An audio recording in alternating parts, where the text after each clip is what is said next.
और उसमें निश्चित तौर पर वो प्राथमिक का जो मामला था जिसमें कि सबसे ज़्यादा लोग विवाद कर रहे थे कि बड़ा टफ क्वेश्चन आ गया है, उसमें तो बिल्कुल ही नहीं।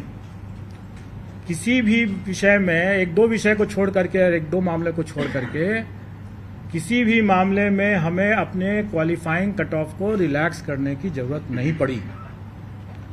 सभी अभ्यर्थी अच्छी गुणवत्ता के हैं और जो सफल हुए हैं वो निश्चित तौर पर अच्छे लोग हैं। इस परीक्षा में हम लोगों ने बड़े पैमाने पर टेक्नोलॉजी का उपयोग किया।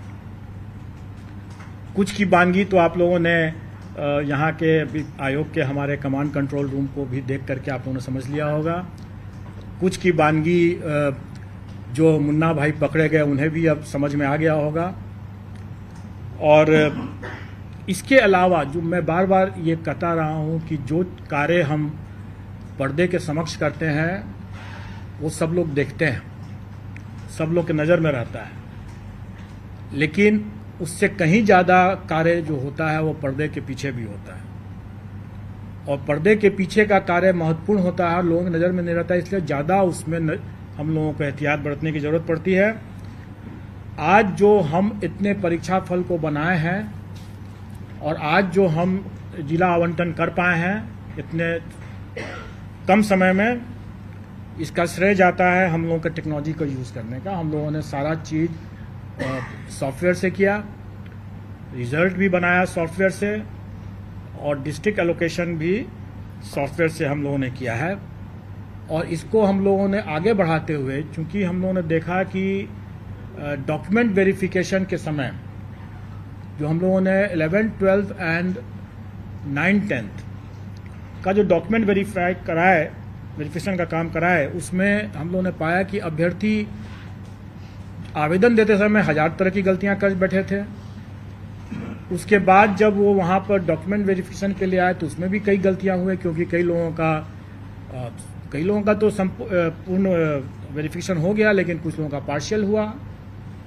बड़े पैमाने में अभ्यर्थियों अनुपस्थित रहे जानबूझ करके, क्योंकि जब हम लोगों ने उनके डॉक्यूमेंट्स को जो उन्होंने आवेदन में जो दिया था उनको हम लोगों ने जब वेरीफाई किया तो हम लोगों ने पाया कि वैसे लोग जानबूझ करके अनुपस्थित रहे, क्योंकि उसके पहले 500 लोग ऐसे थे जिनका डॉक्यूमेंट वेरिफिकेशन में बिल्कुल ही अप्रमाणित पाया गया। और जिनका अप्रमाणित पाया गया उसके डॉक्यूमेंट्स की जब हम लोगों ने यहाँ से भी हम लोगों ने जब जांच किया तो हम लोगों ने पाया कि वाकई में वो सही तरीके से ही बाहर किए गए हैं। और शायद उन लोगों को ये भनक थी कि हम लोग उस पर कड़ी कार्रवाई करेंगे, और इसीलिए बड़े पैमाने पर कई अभ्यर्थी डॉक्यूमेंट वेरिफिकेशन के लिए नहीं आए। लेकिन कई ऐसे जेन्युइन अभ्यर्थी भी हो सकते हैं जो डॉक्यूमेंट वेरिफिकेशन में नहीं आए, क्योंकि हम लोगों ने उनका भी डॉक्यूमेंट अपने स्तर से चेक करने की कोशिश की। कुछ लोगों का पार्शियल वेरिफिकेशन हुआ था, उन लोगों का भी हम लोगों ने डॉक्यूमेंट देखा।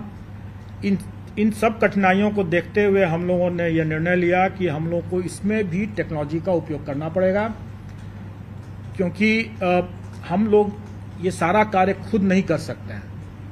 इतने बड़ी संख्या में जब ये हो रहा है तो हमें विकेंद्रीकृत दस्तावेज सत्यापन प्रक्रिया स्थापित करनी होगी, और वो हम लोगों ने किया। डिसेंट्रलाइज्ड डॉक्यूमेंट वेरिफिकेशन की व्यवस्था हम लोगों ने किया, जिसमें हम लोगों ने टेक्नोलॉजी एक लगाया है कि जो भी डॉक्यूमेंट अभ्यर्थी हमारे यहाँ देंगे वो हमारे ही पोर्टल से डाउनलोड करके जाएंगे, क्योंकि हमारे पोर्टल के बिना उससे डाउनलोड अगर नहीं किया हुआ होगा तो उसमें वाटर मार्किंग नहीं रहेगा।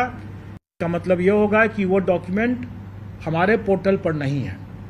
तो जो चीज़ हमारे पोर्टल पर नहीं है उसका हम कोई संज्ञान नहीं ले सकते हैं, और इसीलिए हम लोगों ने जो डिसेंट्रलाइज्ड डॉक्यूमेंट वेरिफिकेशन की बात किया उसमें भी हम लोगों ने हिदायत दे दी है कि जो डॉक्यूमेंट आयोग के पोर्टल पर है ही नहीं उसका कोई संज्ञान नहीं लिया जा सकता है। इसलिए जब भी कोई अभ्यर्थी वहां जाते हैं, जो सफल अभ्यर्थी जाते हैं डिसेंट्रलाइज्ड डॉक्यूमेंट वेरिफिकेशन के समय, अपने योगदान करने के समय, अगर उनको लगता है कि कोई डॉक्यूमेंट जरूरी है और वो हमारे पोर्टल पर नहीं उन्होंने अपलोड किया है तो वो बेशक अपलोड कर दें, अपलोड करें और फिर डाउनलोड करें और फिर उसको लेकर जाएं, क्योंकि उसमें वाटर मार्क हो जाएगा। वो प्रूफ होगा कि हमारे यहाँ वो आयोग के पोर्टल पर उन्होंने डाल दिया है, क्योंकि यही बाद में 10 साल 20 साल जब भी खोजा जाएगा तो यही डॉक्यूमेंट रहेगा और ये बहुत आवश्यक है। और इसीलिए इसमें भी हम लोगों ने टेक्नोलॉजी यूज़ किया कि वाटर मार्किंग और उसका रजिस्ट्रेशन नंबर दोनों को हम लोगों ने अंकित कर दिया। इन सब के बाद अब हम लोग कुछ आपको आंकड़े बता देना चाहेंगे जो आपके समझने के लिए होगा।